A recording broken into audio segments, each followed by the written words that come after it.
My name is Jody, and I just retired from my super important yet super boring corporate job where I explain complex things to the C-suite executives in 5 minutes or less to get them to actually make decisions and do something.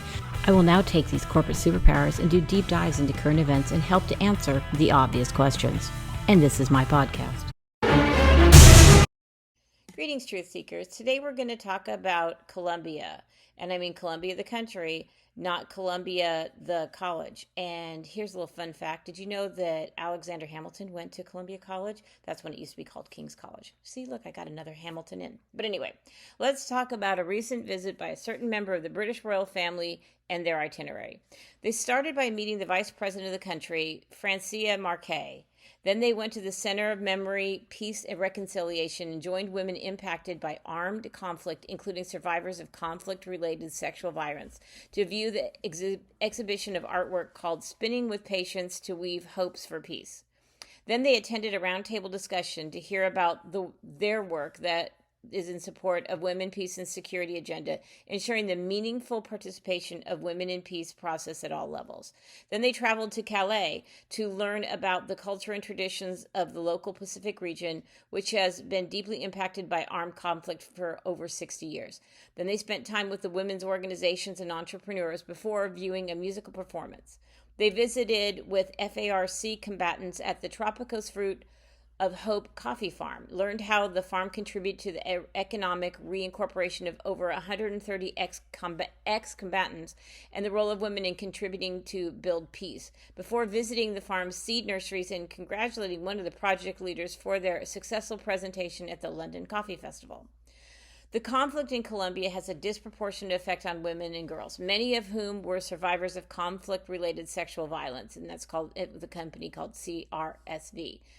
The Duchess, I'm letting it out, hosted a meeting with peace builders and survivors of CRSV and heard their testimonies, experiences, and their role in the peace process ahead of Colombia's year as chair of the International Alliance on PSVI in 2024. Then they visited the Center for Research on Tropical Agriculture, Seed Bank, as honorary president of LEAF, which supports sustainable food production. Then they visited La Tierra, the city's cultural center for dance and choreography. This initiative provides new opportunities for young people in the Pacific region impacted by armed conflict by supporting the entrepreneurship initiatives of dance groups in the region. Then they attended a peace and sustainability fashion show called Moda Paz Sostenibilidad. I can't even say that. The event demonstrated the links between peace and the natural environment in Colombia and featured the work of designers impacted by the armed conflict, including ex-combatants and survivors. Their sustainable fashion brands not only protect the natural world, but also create an alternative, viable livelihood within the communities that have suffered during the armed conflict and organized crime. The brands provide a creative outlook to tell their stories. Now raise your hand if you know who this amazing royal feminist is. Okay, if you said Sophie, Duchess of Edinburgh, you'd be correct, as she spent 4 days in Colombia at the end of November, beginning of December 2023. I know you're probably shocked because if you listen to Harry and Meghan, you would think they're the trailblazer in women's issues. I would counter that all of the women in the British royal family do their fair share, and the least known and probably my favorite royal is Sophie. She does the most when it comes to women. She travels the world with little fanfare in many of the toughest hotspots and rarely gets much publicity because, well, she's doing work to actually make a difference, not for clicks. So let's move on to the obvious question. What in the world were Harry and Meghan doing in Colombia, and did it help their brand, and what did Colombia get for this trip? So, per Harry and Meghan, this trip was, and I quote, to promote mental health and safeguard young people from online harm. So I looked into some fun facts about Colombia in order to better understand their demographics. It seems about 3/4 of their citizens have access to internet. Great. But the majority of children outside of the large cities, which makes up about 25%, have no access to the internet due to factors including mountain ranges as well as the conflict, and it makes connectivity expensive. Wow, what a great thing it would be if Harry and Meghan highlighted this. But oops, no, that's not anything they wanted to do. But the good news for Colombia is there's a group called VSAT that's helping with this. And from their website, and I quote, without connectivity, young people are unable to take part in educational projects or access information about potential jobs or learning opportunities, both critical components of a well-rounded education. Wouldn't it be nice if Harry and Meghan handed a check to them to assist? Oh, heck no. They had to fund Meghan's $100,000 wardrobe, where she made at least 3 clothing changes a day. And to be fair, a couple of them were from Colombia designers, which was nice. She must be really pissed at David and Victoria Beckham and their documentary, which got 5 Emmy nominations to their 0, because the worst outfit she wore was a shirt from Victoria Beckham. It wasn't pretty, and if I were Victoria, I'd be like, hey, I'll pay you not to wear my clothes. But again, I digress. And how tone deaf is this? Well, the annual salary in Colombia is about $14,300 a year. So to buy Meghan's wardrobe, it would take about 7 years. Yikes. More fun facts, because I spent a couple hours doing a deep dive about Colombia, because the only thing I really knew about them was from that old commercial for Hill's Coffee with Juan Valdez and his trusty mule, as well as the best rom-com in the history of the world that was so perfect that even Hollywood will not remake Romancing the Stone. Anyway, in terms of living costs, one person ideally needs a minimum of $673 per month to live comfortably in Colombia. In bigger cities like Bogota and Medellin, the rates are higher, about $815 to $821 per month. I say this to really explain this is not a rich country. Now understand, it's not a poor country either, but I wanted to add this just in case you're unaware. And while the Civil War has at the moment slowed down, it has been going on for 60 years. This is important for folks to understand that the Colombian government pulled 3,000 law enforcement members, which is almost $500,000 per day, and almost $2 million for this visit for Harry and Meghan. $2 million would fund about 2,500 Colombian citizens to live comfortably for a month. Or, if you wanted to look at it this way, it comes out to about $25 a person in taxes to fund this little jaunt. For a citizen in this country, that is a lot of tax dollars that could go to things like, internet to rural communities and, protect the people from the cartels and guerrilla soldiers. Colombians have more worries on their plate than cyberbullying. They don't need to go online to see violence. Heck, it's at their door. They're living it and attempting to dig themselves out of a 60-year-old war. These two dimwits have serious first-world problems that most people in this country wish they have. And one outfit and cost could literally make a difference. So how much again did Archwell give? Well, I was going to say crickets, but guess what? Hold the presses. It seems they did give. And I am going to actually quote it. First, they gave new drumming sets are being donated to Escuela Tambores de Cabadillo in Cartagena. So they say new drumming sets, so I'm going to guess about 2. In San Paulo, the foundation will invest in critical needs for the community, which will carry deep historical and cultural significance. I have no idea what that means.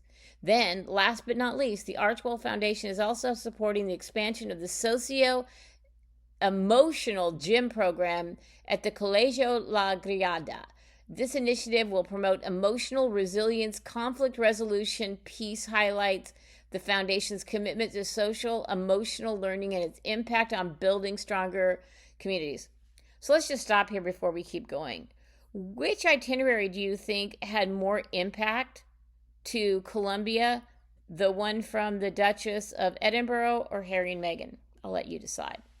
Anyway, when you see no dollar amounts, think of Amber Heard and realize donate and pledge can be used synonymously. But I also doubt these amounts cost up to even one of Meghan's outfits. But hey, I'm pretty sure Colombia would get publicity from all that media and people will flock to Colombia and think it's great in tourism, right? It would boost the knowledge of Colombia, right? Well, no, because in the latest rebranding, and if they were a horse at this point, they'd be running out of hide. They only allowed Harper's Bazaar, who interestingly is where their old BFF Omid Scobie used to work, but unfortunately Scooby-Doo is no longer getting a Scooby snack or even an American Riviera Orchard branded dog biscuit at this point. But anyway, the photos were only available through Archwell, and the media had to pay for them. And all video came out with no sound, and everything was completely monitored and approved by those 2 wacky kids whose goal is to make the internet safe by limiting free speech and highly cultivating their own narrative and then feeding a daily narrative to the rest of the media. Oh yeah, that sounds great. Sign me up for that. Somewhere the leaders of Oceania, East Asia, Eurasia are cheering because let's not forget, 4 legs good, 2 legs bad, and if you know, you know. Then again, Harry is against the First Amendment, so there you go. 2024 can be the new 1984. George Orwell would be proud. Because of this and my belief in freedom of the press, I have made the decision not to even name where they went. So I'll say they went to some schools. They went to some meetings. Meghan gave a 1-minute speech in Spanish. Now, I used to be fluent in Espanol as well, but I'm not anymore since I left the West Coast. I could follow what Meghan said, which means she was speaking slow. That's not a slam, but it also means that she's not any more fluent than I am. I'm guessing she memorized her 1-minute speech. And I mean, she was an actress, so why not? I'm sure she's probably like me and she can order dos equis, por favor, and donde está el baño, but probably not much more than that. But what really struck me is that Meghan has decided to move Jesus over. She's taken the wheel, and this entire 4-day tour was about Meghan. In fact, at one banquet, it seemed like Meghan was at the adult table and Harry was at the kids' table. And just like a kid, he spent most of the time sulking like the 12-year-old child he seems to be stuck as, with his face begging, "Are we done yet? Are we done yet?" Meghan, of course, spent the day with her fake smiles and just pushed her way to the front, literally. She has decided she's done pretending they're a power couple. It is and has always been the Meghan Markle show, with a special appearance by the most entitled Nepo baby in the world, Henry Mountbatten Windsor, the non-artist formerly known as Prince Harry. She's done. Done trying to make him anything. Done trying to get him to do anything. He is now the sulky adornment that she pulls out of the box when needed, and when someone tells him to sit in a chair, he sits there. It's Meghan Markle's show, and he's just sitting there for now. Speaking of chairs, if you have any understanding of how revolting this man baby is, look at what he's doing to this translator. For someone who is a feminist, he is giving off vibes of a predator, someone who has no care of the feelings of someone who is unable to fight back. This poor translator looks so uncomfortable, and he looks amused. And I get filled with rage because for decades the British royal family successfully hid this man and his behavior and made us think he was actually a fun-loving good chap. So when I pose the obvious question, I will answer it in 2 parts. For Meghan and Harry, this was a moment that Meghan has gone to center stage. Now it's because she has that cooking show and American Review Orchard coming. Is it because she's just going to dump Harry at their house and go solo? Are they heading for divorce? All of that is unknown, but part A is this is now the Meghan Markle enterprise, period.